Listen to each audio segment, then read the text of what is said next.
Poveglia Island, a speck of land in the Venetian lagoon, but whispered about like the gates of hell itself. Its soil is blackened with centuries of plague, madness, and death. Let me tell you a story, a dark tale stitched from the island's shadows.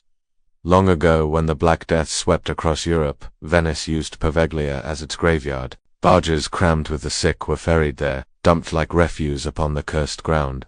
The screams of the dying mixed with the stench of burning flesh, for when the bodies grew too many, they were heaped into pits and set aflame.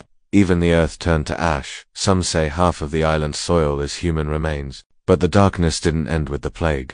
In the late 1800s, an asylum was built upon those haunted bones.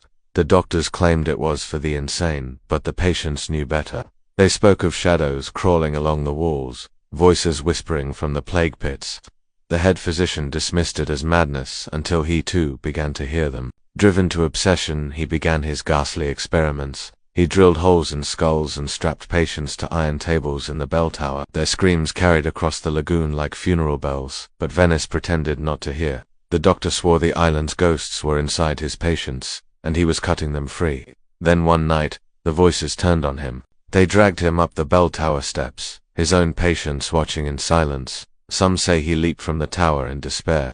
Others say ghostly hands shoved him. The story goes that he survived a fall only to be strangled by a creeping mist that rose from the plague pits. His body was never found, but the bell sometimes tolls on nights when no one dares touch it. Now Poveglia sits abandoned, forbidden, the Italian government refusing to let anyone live there. Fishermen steer clear, fearing their nets will drag up bones. Travelers who trespass speak of moans from the ground itself, as though thousands of souls are still writhing below the soil, clawing upward for release. Some say the doctor's spirit still roams the bell tower, his face half melted, surgical mask hanging loose, scalpel in hand.